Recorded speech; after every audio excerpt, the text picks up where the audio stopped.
Finalizó la audiencia única de verdad ante la Jurisdicción Especial para la Paz del ex jefe paramilitar Salvatore Mancuso. ¿Qué ocurrió en esta última jornada y qué viene ahora en todo este proceso? El recuento lo trae desde los 95.9, desde la cabina de la Radio Nacional, María Camila Hidrobo. Buenos días. Carlos, buenos días. Pues efectivamente en estos 4 días de audiencias, Mancuso hizo diferentes revelaciones. Igualmente aportó pues su conocimiento sobre los nexos entre los paramilitares y los políticos de nuestro país, así como con la fuerza pública. Recordemos que, por ejemplo, mencionó que políticos y familias influyentes del país le solicitaron a los paramilitares crear bloques para defenderlos de la guerrilla en ese momento. Igualmente reveló que algunos de los desaparecidos que cometieron los paramilitares fueron desaparecidos en hornos crematorios en el país o incluso abandonados en fosas comunes en Venezuela. Igualmente reveló el apoyo que se hicieron a las campañas de Andrés Pastrana y Álvaro Uribe Vélez y cómo los paramilitares junto a los militares estuvieron aliados para hacer las masacres que enlutaron a Colombia. Pero veamos el siguiente informe en el que podemos ver este resumen del último día de audiencia ante la JEP de Mancuso. En este último día, Mancuso precisó en qué consistió la planeación de las masacres del Aro y La Granja en Antioquia y cómo las pidió Pedro Juan Moreno, quien era el secretario de gobierno de la gobernación de Antioquia de Álvaro Uribe Vélez. Entregaron listados donde existían órdenes de batalla de guerrilla, auxiliadores, colaboradores, milicianos de la guerrilla, ya que se señalaban para ese momento como milicianos de la guerrilla o miembros de la guerrilla o algún tipo de vinculación con la guerrilla, y acuerdos que se hacen para impedir el acceso de cualquier entidad nacional o internacional que quisiera verificar los hechos que se estaban presentando en caso de que los combates y la operación se prolongara en el área, y la protección de la retirada de la autodefensa de los hechos.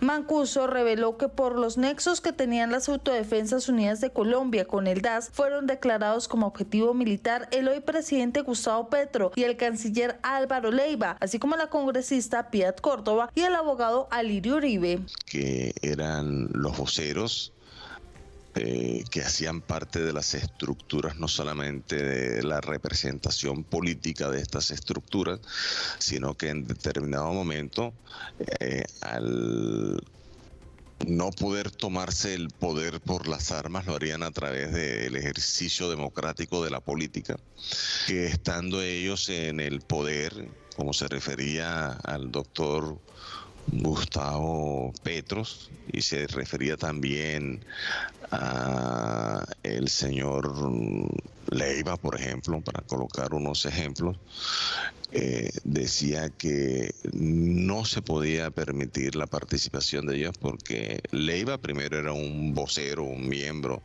de la guerrilla.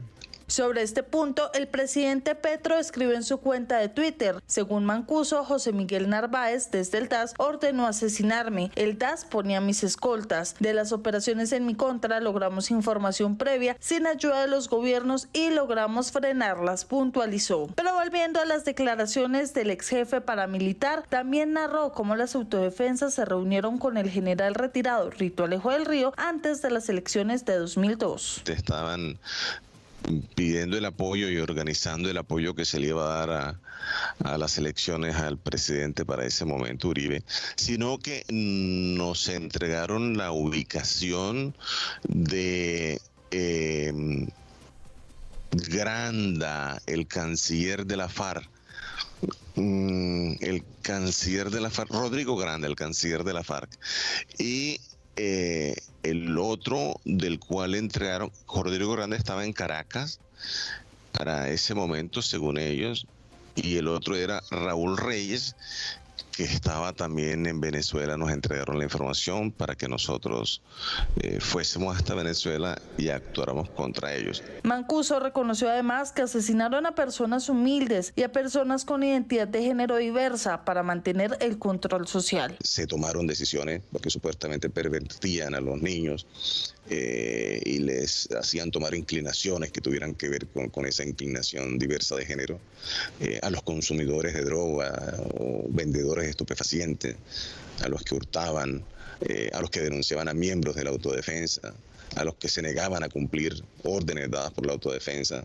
Y es que esta persecución fue la causa por la que estudiantes y profesores universitarios que pensaban diferente eran etiquetados y señalados como miembros de la subversión, lo que ponía una lápida en sus cuellos. Ejecutamos varias acciones, asesinaron a algunos estudiantes. En Atlántico fue el profesor Francisco Correa Andrés. Mancuso además afirmó a la JEP que hubo acciones contra los militantes de la Unión Patriótica, pues no estaban de acuerdo con la expresión política de la guerrilla a través de la UP. Generó ante los militares, ante las fuerzas militares, ante los gremios económicos y políticos del país, preocupación enorme. Salvatore Mancuso finalizó enviando un mensaje a las víctimas. Las cosas han cambiado. Ni ese estado de soy lo que era, ni yo soy lo que fui.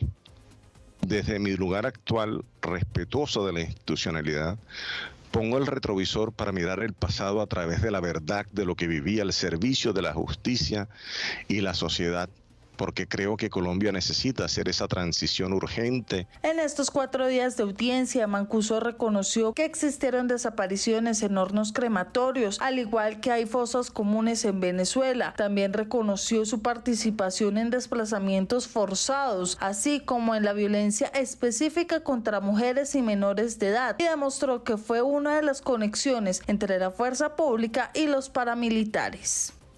Ahora que esta audiencia ha finalizado, Mancuso tendrá 30 días para entregar a la Jurisdicción Especial para la Paz estas pruebas con las que demostraría lo que sustentó por más de 32 horas ante esta jurisdicción. Después de esto, los magistrados definirán si le permiten hacer su sometimiento o si le cierran la puerta, como al ex jefe paramilitar Jorge 40. Señal de la mañana, conectados con Colombia.